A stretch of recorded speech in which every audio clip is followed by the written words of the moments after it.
Hello students. हम study कर चुके हैं रिडॉक्स रिएक्शन। प्रीवियस 3 लेक्चर्स में हमने रिडॉक्स का काफ़ी सारा पार्ट और काफ़ी डिटेल में स्टडी कर लिया, जिससे रिडॉक्स को हमने 2 पार्ट में डिवाइड किया। एक आपके लिए क्लासिकल कॉन्सेप्ट था, एक मॉडर्न कॉन्सेप्ट था। और मेरा सजेशन यही था कि आप सबसे पहले क्लासिकल कॉन्सेप्ट को स्ट्रॉन्ग बनाएं, प्रीवियस कॉन्सेप्ट को स्ट्रॉन्ग बनाएं, उसके बाद आप मॉडर्न कॉन्सेप्ट की तरफ मूव करें। चलिए, आज हमें स्टडी करना है कि रिडॉक्स रिएक्शन की डेली लाइफ में क्या इंपॉर्टेंस है। आपके सराउंडिंग वो कौन कौन से केसेस आप ऑब्जर्व करते हैं जिनमें एक्चुअल में एक रिडॉक्स रिएक्शन ही होती है, या रिडॉक्स का जो मेन जो पार्ट है ऑक्सीडेशन, कि ऑक्सीडेशन के डेली लाइफ में कौन कौन से इफेक्ट आपको देखने को मिलते हैं। तो सबसे पहले तो हम इसकी एप्लीकेशन की बात करते हैं। Application of redox. तो रिडॉक्स की कहां कहां पर एप्लीकेशन है, कौन कौन से ऐसे प्रोसेस है जहां पर रिडॉक्स रिएक्शन होती है और आपके लिए एक यूजफुल प्रोडक्ट बनकर तैयार होता है। तो बच्चों, इसके अंदर सबसे पहली एप्लीकेशन जो है वो ये है फोटोसिंथेसिस रिएक्शन। फोटोसिंथेसिस प्रोसेस जो होता है, आप काफी अच्छे से जानते हैं कि प्लांट कार्बन डाइऑक्साइड और वाटर दोनों की प्रेजेंस में जो क्लोरोफिल होता है, इन प्रेजेंस ऑफ सनलाइट प्लांट के लिए फूड तैयार करता है, जिसमें आपके पास ये कार्बोहाइड्रेट मिलता है C6H12O6+6O2। तो ये केमिकल रिएक्शन बच्चों कौन सी रिएक्शन है? रिडॉक्स रिएक्शन है। आप देखिए कि यहाँ पर जो ऑक्सीजन है वो -2 स्टेट में और यहाँ पर किस में आ चुका है? 0 में। तो फोटोसिंथेसिस जो आप देखते हैं ये भी एक रिडॉक्स की एप्लीकेशन हो सकती है। इसके अलावा रिडॉक्स की जो नेक्स्ट एप्लीकेशन है वो ये है मेटलर्जी में भी। मेटलर्जी आप स्टडी करेंगे मेटल्स एंड नॉन मेटल में। तो मेटल्स एंड नॉन मेटल में मेटलर्जी जब आप स्टडी करोगे तो उसमें आपको देखने को मिलेगा कि कई सारी केमिकल रिएक्शन है, कई सारी ऐसी स्टेप्स हैं जिसमें आप कहीं ना कहीं ऑक्सीडेशन या रिडक्शन की मदद लेते हैं। एक एग्जांपल जो मैंने आपको थोड़ी देर पहले करवाया था उसे एक बार फिर बताता हूं।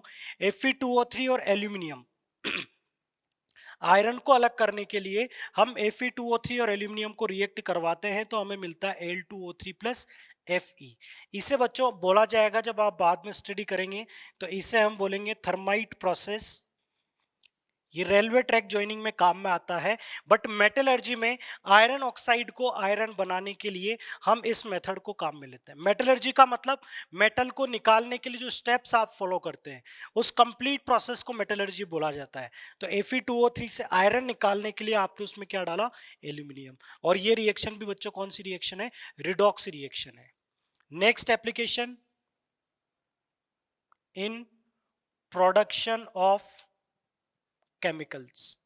कई सारे केमिकल्स को बनाने के लिए जो केमिकल रिएक्शंस होती हैं वो कौन सी रिएक्शंस होती है? रिडॉक्स रिएक्शन होती है। ये वाला पार्ट आप स्टडी करेंगे मेटल्स एंड नॉन मेटल में।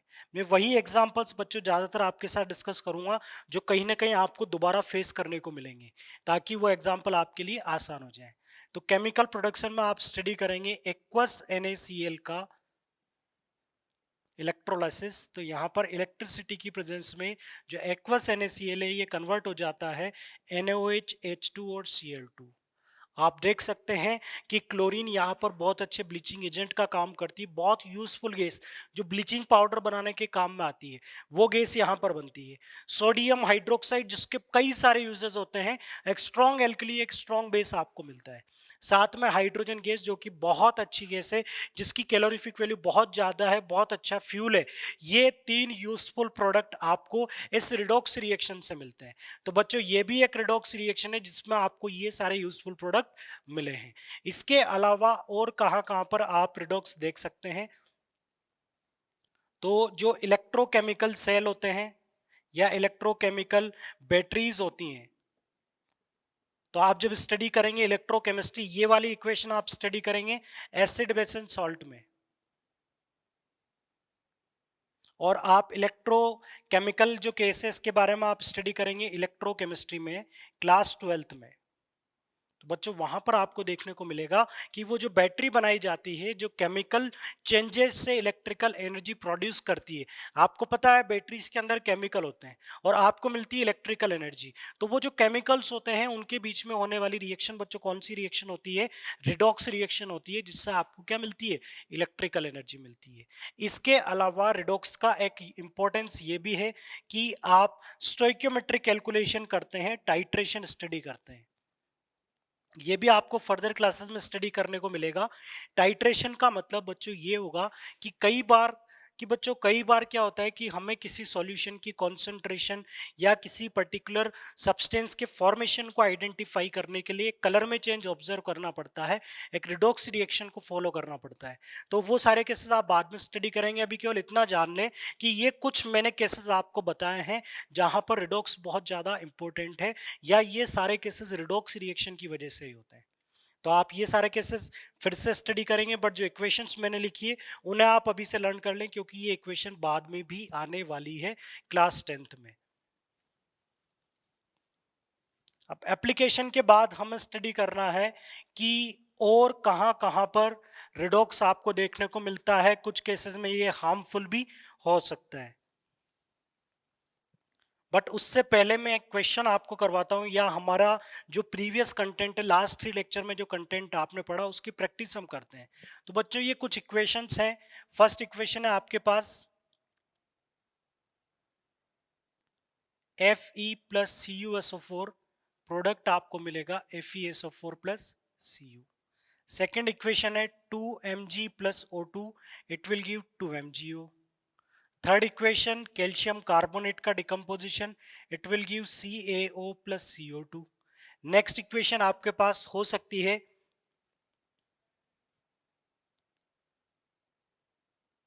नेक्स्ट इक्वेशन, कोई सिंपल इक्वेशन अगर हम लेना चाहें तो वो होगी AgNO3 plus NaCl, it will give AgCl plus NaNO3।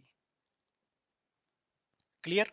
और next equation NaOH plus HCl, neutralisation NaCl plus H2O।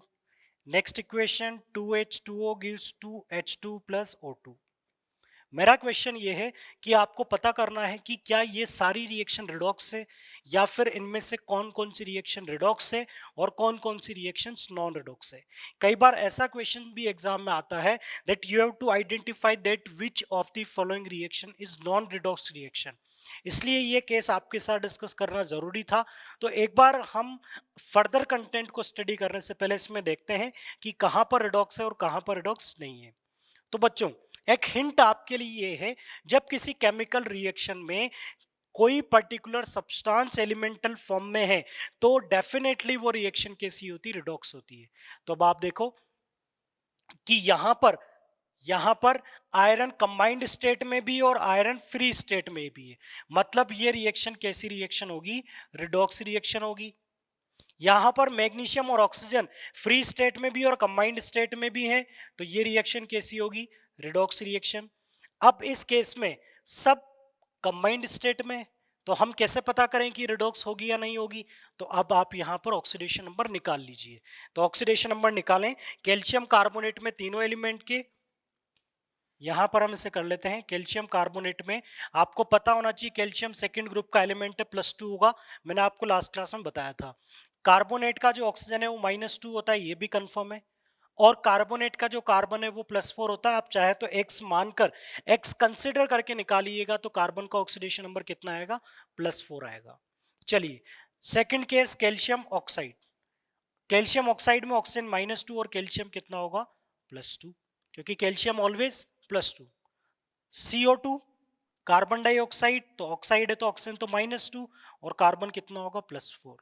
तो बच्चों यहां पर कैल्शियम दोनों साइड के स्टेट में +2 में, ऑक्सीजन सभी जगह पर किस स्टेट में? -2 में, और कार्बन यहां भी +4 यहां भी +4।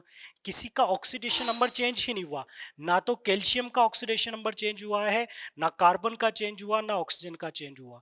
मींस किसी भी तरह का इलेक्ट्रोनेशन या डी इलेक्ट्रोनेशन यहां पर नहीं हुआ।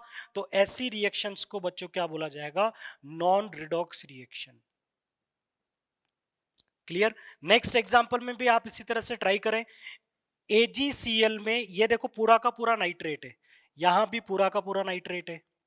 सोडियम कितना होता है +1, Ag कितना होता है +1, यहां पर भी सिल्वर +1, सोडियम होगा +1, क्लोरीन -1, क्लोरीन -1, और पूरा का पूरा नाइट्रेट -1 है, तो नाइट्रेट का नाइट्रोजन भी दोनों तरफ सेम होगा और नाइट्रेट का ऑक्सीजन भी दोनों तरफ सेम होगा।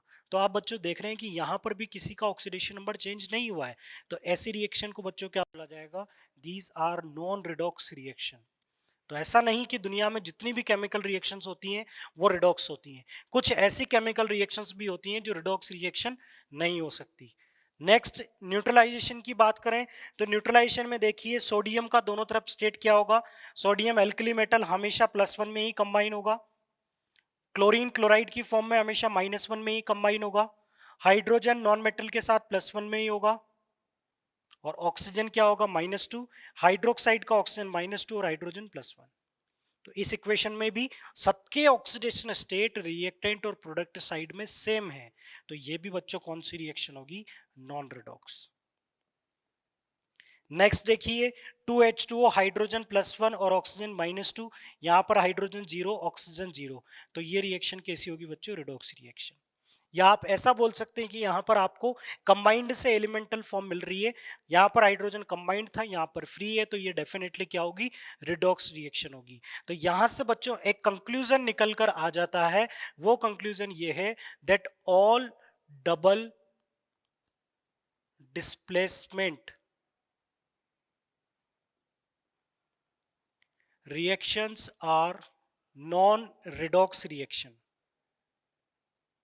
जितनी भी डबल डिस्प्लेसमेंट रिएक्शन होती है वो रिडॉक्स रिएक्शन नहीं होती है, जितनी भी डबल डिस्प्लेसमेंट होगी वो रिडॉक्स नहीं होगी, क्योंकि डबल डिस्प्लेसमेंट में केवल आयन का एक्सचेंज होता है, चार्जेस का एक्सचेंज होता है, किसी भी तरह का इलेक्ट्रोनेशन या डी इलेक्ट्रोनेशन वहां पर नहीं होगा।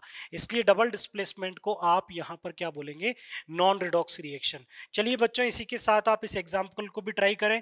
Sn2+ से Sn4+ में गया +2 इलेक्ट्रॉन, तो ये कौन सा प्रोसेस होगा आपको बताना है। तो आप देखें कि ऑक्सीजन स्टेट टिन का इस तरफ +2 था, इस तरफ +4 था, ऑक्सीडेशन नंबर इंक्रीज हुआ, तो ये कौन सा प्रोसेस होगा, ऑक्सीडेशन। अब बच्चों ये जो इक्वेशन मैंने लिखी है इसमें रिडक्शन पार्ट आपको नहीं मिलेगा, क्योंकि ये हाफ इक्वेशन है, ये इनकम्प्लीट इक्वेशन है।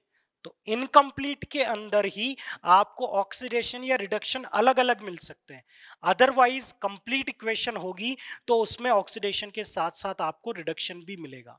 ऑक्सीडेशन रिडक्शन दोनों हमेशा साथ में ही होते हैं, दोनों साइमल्टेनियसली अकर होते हैं, ये ध्यान रखिएगा। ऐसा अलग तब हो सकता है जब इक्वेशन कैसी हो, इनकम्प्लीट हो।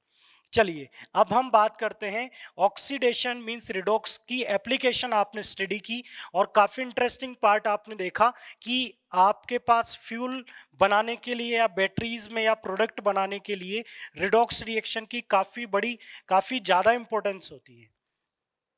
अब हम बात करते हैं कि ऑक्सीडेशन के और क्या क्या इफेक्ट्स हैं। तो एक और छोटा सा topic, effect of oxidation. Oxidation की वजह से क्या क्या आपके सराउंडिंग होता है। फर्स्ट जैसे बात करें कंबशन की, कंबशन बच्चों आपको पता होगा, 8th क्लास में आपने स्टडी किया है that burning of fuel in presence of air to produce energy, CO2 and water, उसे आप क्या बोलते हैं, कंबशन। तो इसके कुछ एग्जांपल जैसे कि CNG जिसमें मिथेन गैस होती है, तो CNG के कंबशन से आपको CO2 वाटर और क्या मिलता है, एनर्जी। हम बात करें LPG जिसका मेन कंस्टिट्यूएंट होता है ब्यूटेन C4H10, इसका कंबशन करेंगे तो ये O2 की प्रेजेंस में बर्न होगा, CO2 वाटर, और आपको यहाँ पर क्या मिलेगी, heat and light energy. But ऐसा जरूरी नहीं है कि सारी कंबशन के अंदर लाइट एनर्जी निकले, मतलब फ्लेम प्रोड्यूस हो। जैसे कि आपकी बॉडी में हम बात करें ग्लूकोज के कंबशन की, जिससे आपको एनर्जी मिलती है, इससे आपकी बॉडी को एनर्जी मिलती है, ये केस बन जाता है बच्चों रेस्पिरेशन का, और इसमें आप देख रहे हो कि आपको यहाँ पर केवल एनर्जी मिलती है, यहाँ पर लाइट या फ्लेम का प्रोडक्शन नहीं होता है। तो ये कंबशन के डिफरेंट डिफरेंट केसेस है जो आपकी डेली लाइफ में या आपके सामने हो रहे हैं। तो ये सारे फ्यूल्स का कंबशन आपने देखा कि फ्यूल किस तरह से बर्न होते हैं और वो आपको एनर्जी प्रोवाइड करते हैं। इसके बाद और अगर बात करें तो सेकंड केस होगा बच्चों कोरोजन। कोरोजन भी ऑक्सीडेशन के ही एग्जाम्पल्स को साथ में लेकर चलता है। कोरोजन बच्चों आपने पढ़ा होगा कोरोजन के बारे में, जैसे कि रस्टिंग ऑफ आयरन है, तो कोरोजन में आपने स्टडी किया होगा कि एटमॉस्फेरिक गैसेस की वजह से एटमॉस्फेरिक सब्सटेंस जो होते हैं वो मेटल को डिग्रेड कर देते हैं, मींस मेटल को धीरे धीरे खा जाते हैं। तो हम बोल सकते हैं slowly eating up of metal by atmospheric gases like CO2, H2S, O2, moisture, etc. इन सबकी प्रेजेंस में जो आपके पास सब्सटेंस होते हैं, वो जो मेटल्स होती हैं वो धीरे धीरे खत्म हो जाती है। ईटिंग अप का मतलब उनका धीरे धीरे खत्म हो जाना, उनका डिग्रेड हो जाना, मींस मेटल्स जो है वो डिग्रेड हो जाती है, उनकी क्वालिटी खराब हो जाती है, जिससे आप क्या बोल सकते हैं, कोरोड बोल सकते हैं कि मेटल जो है वो धीरे धीरे कोरोड हो जाती है, धीरे धीरे खत्म हो जाती है। इसका जो बेस्ट एग्जांपल है बच्चों वो आपको पता है कि आयरन जो होता है ये एटमॉस्फेयर में प्रेजेंट ऑक्सीजन और वाटर, मींस अगर मॉइस्चर प्रेजेंट हो x number of H2O molecule में ले रहा हूं, यहां पर H2O मॉलिक्यूल बच्चों मैंने ले लिए x नंबर में, तो आपको यहां पर प्रोडक्ट मिलता है Fe2O3.xH2O।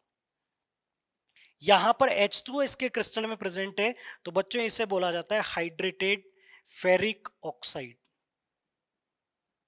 तो बच्चों काम की बात यह है कि आयरन का हाइड्रेटेड फेरिक ऑक्साइड में कन्वर्जन, इस मेथड को, इस प्रोसेस को बोला जाता है रस्टिंग ऑफ आयरन। और बच्चों इसे बोला जाता है रस्ट, जो कि एक ब्राउन फ्लेकी लेयर होती है। ये बच्चों आप क्लास 7th में स्टडी कर चुके हो, एक बार फिर से रिवाइज करवा रहा हूं क्योंकि 10th के कंटेंट में भी दिया हुआ है।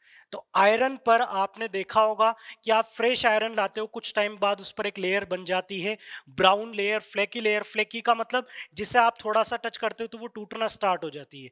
तो टूटने वाली लेयर एक बन जाती है आयरन के ऊपर, जिसे अगर आप हटा देते हो तो फिर जो नेक्स्ट आयरन की जो नेक्स्ट लेयर है वो फर्दर रस्ट हो जाती है, फिर उससे हटाते हो तो फिर नया रस्टिंग होती है। तो इस तरह से धीरे धीरे पूरा आयरन खत्म हो जाता है और इसे रस्टिंग ऑफ आयरन बोलते हैं। मेथड्स टू प्रिवेंट रस्टिंग आप जानते हो, इसलिए मैं क्लास में नहीं लिखवाऊंगा।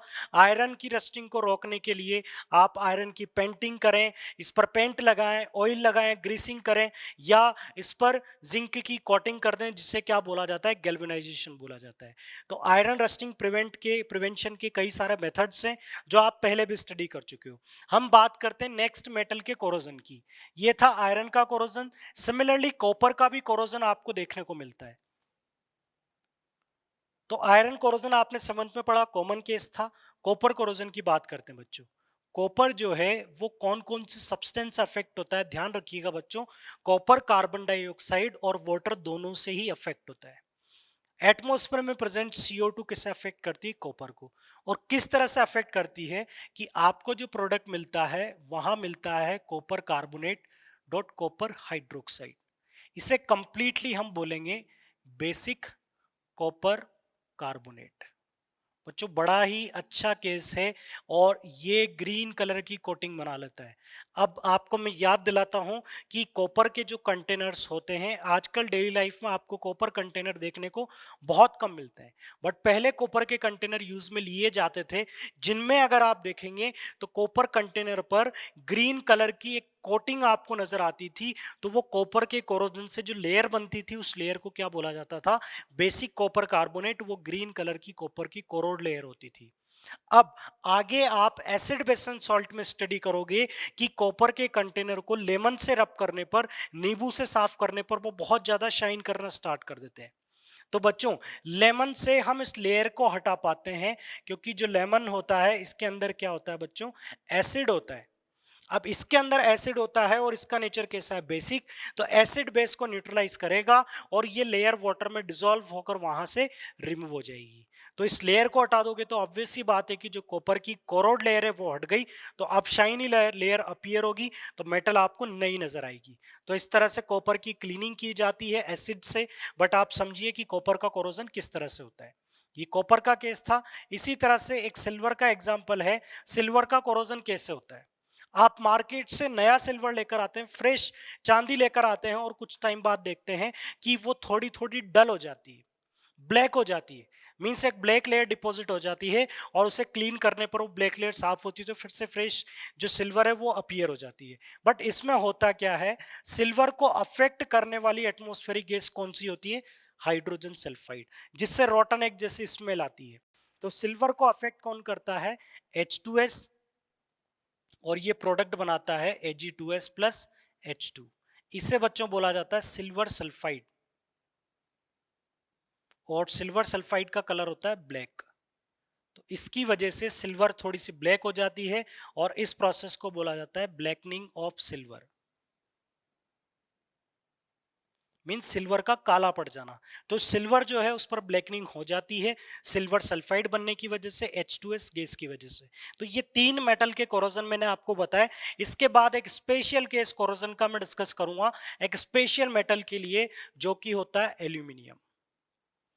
एल्यूमिनियम के कंटेनर आप देखते होंगे कि कई सालों से एल्यूमिनियम के कंटेनर काम में लिए जा रहे हैं, और आज भी वो एल्यूमिनियम के कंटेनर आप काम में ले सकते हैं। मतलब वो इतने बेकार नहीं होते हैं जितना अगर आप आयरन का कंटेनर लेते हो तो उसका ड्यूरेशन इतना ज़्यादा नहीं होता, जबकि एल्यूमिनियम के कंटेनर का या एल्यूमिनियम मेटल का ड्यूरेशन ज़्यादा होता है। तो इसके पीछे एक लॉजिक ये है कि एल्यूमिनियम भी अदर मेटल्स की तरह कोरोड होता है। एल्यूमिनियम का भी कोरोजन अदर मेटल की तरह होता है। एल्यूमिनियम भी एटमॉस्फेयर में प्रेजेंट ऑक्सीजन से रिएक्ट करता है और अपने ऊपर एक लेयर बना लेता है जिसका नाम होता है एल्यूमिनियम ऑक्साइड। तो एल्यूमिनियम पर जो लेयर बनती है वो लेयर किसकी बनती है, एल्यूमिनियम ऑक्साइड की। और इसके बनने की वजह से कोई कलर में स्पेशल चेंज नहीं होता है, बस जो एल्यूमिनियम है वो थोड़ा सा डल हो जाता है, उसकी शाइनी अपीयरेंस जो है वो चली जाती है, थोड़ा डल नजर आता है, क्योंकि वहां पर अब क्या बन जाता है, Al2O3 एल्यूमिनियम ऑक्साइड। बट बच्चों काम की बात यह है कि ये एल्यूमिनियम ऑक्साइड जो बनता है ये काफी स्ट्रॉन्ग बनता है। तो स्ट्रॉन्ग प्रोटेक्टिव लेयर बन जाती है which prevent aluminium from further corrosion. Means aluminium पर एक बार लेयर बन गई, एल्यूमिनियम सपोज कीजिए एल्यूमिनियम है, इस पर Al2O3 बना। अब ये एक बार जो Al2O3 बन जाता है यही इस एल्यूमिनियम को प्रोटेक्ट करता है। बाकी केसेस में हमने क्या देखा, लेयर बनी, लेयर हट गई, फिर नई लेयर बनेगी, फिर हटेगी। जबकि यहाँ पर एक बार जो लेयर बन जाती है वो एल्यूमिनियम को प्रोटेक्ट करने का काम करती है, इसलिए एल्यूमिनियम की जो ड्यूरेबिलिटी है वो बढ़ जाती है। तो बच्चों ये था एल्यूमिनियम का कोरोजन, आयरन का कोरोजन, कॉपर का, सिल्वर का। तो ये कोरोजन का केस है। मींस हम बोल सकते हैं कि ये ऑक्सीडेशन के या रिडॉक्स के आपके डेली लाइफ में होने वाले हार्मफुल इफेक्ट हैं। ऐसा ही एक और केस आप लोगों को मैं बता दूं, ऑक्सीडेशन से पॉल्यूशन भी क्रिएट होता है आपके आसपास। अब आपको सोचना है कि पॉल्यूशन किस तरह से क्रिएट होता है, पॉल्यूशन में इसका क्या रोल है, कैसे आपको अपने आसपास मींस देखने को मिलता है कि किसी ऑक्सीडेशन से पॉल्यूशन हुआ है। तो बच्चों एटमॉस्फेयर में कई सारी, इन एटमॉस्फेयर पॉइजनस गैसेस होती हैं, जैसे कि SO2, नाइट्रोजन के ऑक्साइड NO2, और भी जो नाइट्रोजन के ऑक्साइड हैं। बाकी हम बात करें SO2 सफोकेटिंग होती है, कार्बन डाइऑक्साइड ये भी एक्सेस में होती है, तो ये आपके लिए एक तरह से पॉल्यूशन क्रिएट करती है। ये सारी गैसेस कैसे बनती है, ऑक्सीडेशन से ही तो बनती है। आपके पास मान लीजिए किसी केमिकल में कार्बन था तो वो ऑक्सीडाइज होकर क्या बनाएगा, CO2। अभी अभी हमने देखा कि जितने भी फ्यूल्स का कंबशन होता है उनसे कौन सी गैस इवॉल्व हो रही थी, कार्बन डाइऑक्साइड। तो कार्बन डाइऑक्साइड क्या करेगी, पॉल्यूशन क्रिएट करेगी। सल्फर का अगर ऑक्सीडेशन होगा तो ये क्या बनाएगा, सल्फर डाइऑक्साइड। तो किसी सब्सटेंस का कंस्टिट्यूएंट सल्फर है और अगर आपने उसने जला दिया, अगर आपने उसे जला दिया तो उसमें प्रेजेंट सल्फर किस में कन्वर्ट हो जाएगा, SO2 गैस में। और ये एटमॉस्फेयर में पॉल्यूशन क्रिएट करेगा। तो ये एक केस ध्यान रखिएगा, पॉल्यूशन भी एक तरह से ऑक्सीडेशन का ही हार्मफुल इफेक्ट है। चलिए अब एक लास्ट केस, इस चैप्टर का जो लास्ट टॉपिक है वो हम देखते हैं। ऑक्सीडेशन का एक हार्मफुल इफेक्ट जो आपकी डेली लाइफ में आपको देखने को मिलता है, और उसका नाम होता है बच्चों rancidity.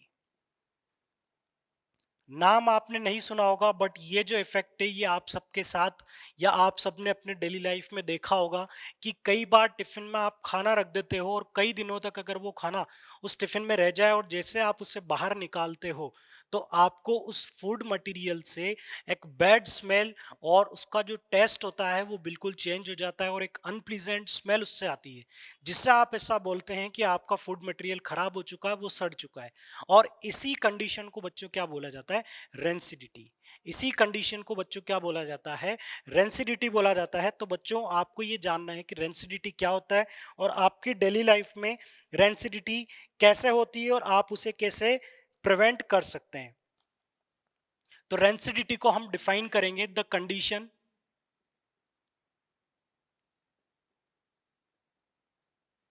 Produced by aerial oxidation of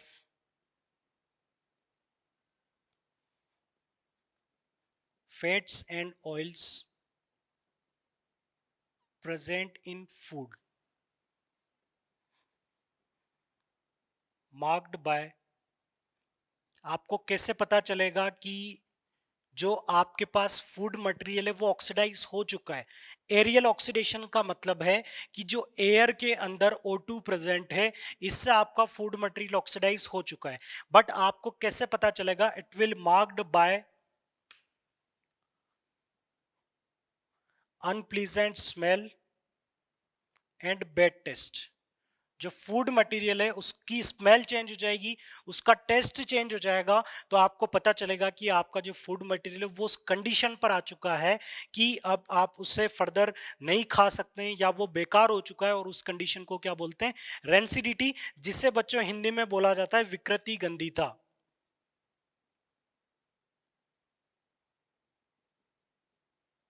तो रेंसिडिटी को कई बार अगर ऐसा लिख दे तो आपको पता होना चाहिए विकृति गंधीता किसे बोला जाता है, रेंसिडिटी को।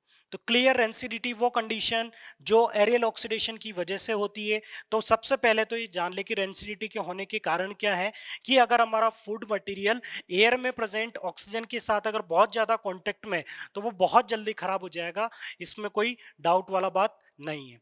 दूसरा केस ये है, ये जो प्रोसेस है ऑक्सीडेशन का प्रोसेस, इसकी स्पीड कब बढ़ सकती है। आपको मैंने बताया था स्टार्टिंग में कि किसी केमिकल रिएक्शन की स्पीड अगर टेम्परेचर बढ़ा दी जाए तो उस प्रोसेस की स्पीड फास्ट हो जाती है। तो मान लीजिए आपने अपने फूड मटेरियल को ऐसी जगह पर रखा हुआ है जहां पर टेम्परेचर ज्यादा है, तो ऑब्वियस सी बात है कि उस फूड मटेरियल की रेंसिडिटी बहुत फास्ट होगी। तो सबसे पहले रेंसिडिटी आपने समझा। अब हम देखते हैं मेथड्स टू प्रिवेंट रेंसिडिटी।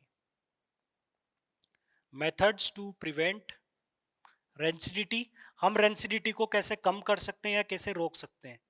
तो इसमें फर्स्ट पॉइंट होगा, we can prevent rancidity by using antioxidants. हम फूड मटेरियल के साथ ऐसे सब्सटेंस रख दें जो ऑक्सीडेशन को रोकें। देखो इसका मेन रीजन क्या है, ऑक्सीडेशन। क्योंकि फूड के अंदर जो फैट और ऑयल प्रेजेंट थे वो ऑक्सीडाइज हो जाते थे, तो हमें एक ऐसा केमिकल ऐड करना है जो इस ऑक्सीडेशन को रोके। तो इस ऑक्सीडेशन को रोकने के लिए जो एंटीऑक्सीडेंट हम काम में लेते हैं वो होते हैं BHA और BHT। इन्हें आप याद रखिएगा। इसे बोला जाता है ब्यूटाइलेटेड हाइड्रोक्सी एनिसोल, और इससे बोला जाता है बच्चों ब्यूटाइलेटेड हाइड्रोक्सी टोलुइन। तो बच्चों इस तरह से रेंसिडिटी को रोका जा सकता है। सेकंड पॉइंट, अब सेकंड पॉइंट उन्हीं केसेस पर डिपेंड है जो मैंने आपको बताए थे कि जिस वजह से ऑक्सीडेशन हो रहा है उस वजह को कम करने की कोशिश की जाए, मींस ऑक्सीजन को रोका जाए। तो ऑक्सीजन को रोकने के लिए bye storing food in air tight container, हम ऐसे कंटेनर में फूड मटेरियल को स्टोर करें जो एयर टाइट हो, जहां पर एयर आसानी से नहीं जाती हो। तो जितना कम ऑक्सीजन से कांटेक्ट होगा फूड मटेरियल उतना ज्यादा सेफ रहेगा। Third point, bye storing foods away from sunlight. Sunlight क्या करती है? टेम्परेचर बढ़ाती है। तो हमें कोशिश यही करनी है कि लाइट या सनलाइट से फूड मटेरियल को दूर रखें, ताकि वहां पर टेम्परेचर ज्यादा ना बढ़े। टेम्परेचर ज्यादा नहीं बढ़ेगा तो जो ऑक्सीडेशन की स्पीड है वो स्लो रहेगी और फूड मटेरियल इतना जल्दी खराब नहीं होगा। तो रेंसिड होने से बचाने के लिए आप उसे सनलाइट से या लाइट से प्रोटेक्ट करें, एयर टाइट कंटेनर में रखें। Fourth point, by keeping food in refrigerator. I think आप इस पॉइंट को समझ गए होंगे। फ्रिज में हम फूड मटेरियल को रखते हैं कि फ्रिज में इसीलिए रखा जाता है ताकि वो जल्दी खराब नहीं होता है, क्योंकि फ्रिज का जो टेम्परेचर है वो कम होता है और कम टेम्परेचर पर ऑक्सीडेशन जो है वो काफ़ी स्लो हो जाता है, ऑलमोस्ट रुक जाता है, इसलिए फूड मटेरियल जो है वो ज़्यादा टाइम तक सेफ रहता है। लेकिन फ्रिज से बाहर निकालोगे तो वो बहुत जल्द खराब हो जाएगा। इसके बाद इसमें एक इम्पोर्टेंट मेथड है जो कई बार क्वेश्चंस में पूछ लिया जाता है। तो जो नेक्स्ट इंपॉर्टेंट पॉइंट है वो ये है,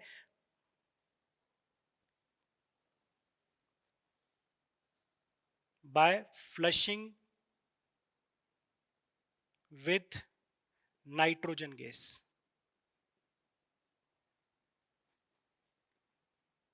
कई बार एग्जाम में आता है कि जो पोटैटो चिप्स होते हैं उनको नाइट्रोजन से क्यों फ्लश किया जाता है, या जो मार्केट में आप चिप्स के पैकेट खरीदते हैं, चिप्स के पैकेट में आप देखते हैं कि उसके अंदर मटेरियल जो कंटेंट होता है उसके साथ साथ उसमें एयर फिल्ड होती है।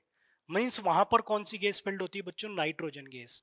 तो नाइट्रोजन का ऐसा क्या रोल होता है कि ये ऑक्सीडेशन को रोकती है?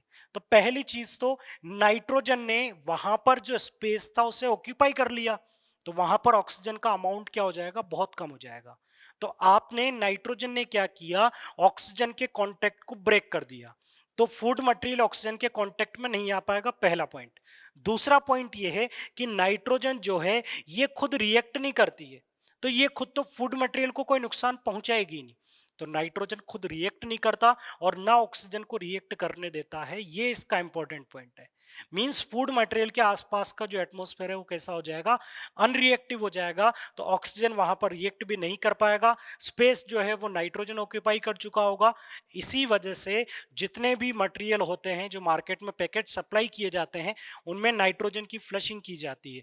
नाइट्रोजन को फ्लश किया जाता है क्योंकि नाइट्रोजन जो है, फिर से रिपीट करता हूं, कई बच्चों को डाउट रहता है इसमें। तो जैसे कि आपने किसी पैकेट में किसी मटेरियल को पैक किया तो नाइट्रोजन के साथ पैक कर दिया ताकि वहां पर कोई दूसरी गैस नहीं जा पाएगी, वहां पर ऑलरेडी सारा स्पेस किसने ऑक्यूपाई कर लिया? नाइट्रोजन ने। नाइट्रोजन ने वहां का एटमॉस्फेयर कैसा कर दिया? इनर्ट कर दिया। इनर्ट का मतलब किसी तरह की रिएक्शन वो नहीं होने देगा, खुद भी रिएक्ट नहीं करेगा, ऑक्सीजन को भी रिएक्ट नहीं करने देगा। तो नाइट्रोजन इस तरह से फूड मटेरियल को प्रिवेंट कर सकता है। सो स्टूडेंट्स, ये हमारे सारे टॉपिक फर्स्ट चैप्टर के कंप्लीट हो चुके हैं। रिडॉक्स रिएक्शन और इसके साथ हमने रेंसिडिटी जो इस चैप्टर का लास्ट टॉपिक है वो भी कवर कर लिया। मेन जो टॉपिक आपने स्टडी किए, कैरेक्टरिस्टिक ऑफ केमिकल रिएक्शन, एक बैलेंसिंग ऑफ इक्वेशन, बाकी जो टॉपिक्स थे टाइप ऑफ रिएक्शन में रिडॉक्स वाला पार्ट काफी लेंदी और काफी टिपिकल था, उससे आप फिर से उस लेक्चर को देखें, फिर से रिवाइज करें, फिर से प्रैक्टिस करें। अब आपका टारगेट बनता है कि अगर आपने लेक्चर अच्छे से स्टडी किए तो आप मॉड्यूल एक्सरसाइज को पैरेलली सॉल्व करें, आपकी डीपीपी सॉल्व करें, ताकि आपका ये चैप्टर स्ट्रॉन्ग बने। Okay students, now we will come with the next lecture in next class. So students, thank you for watching this lecture.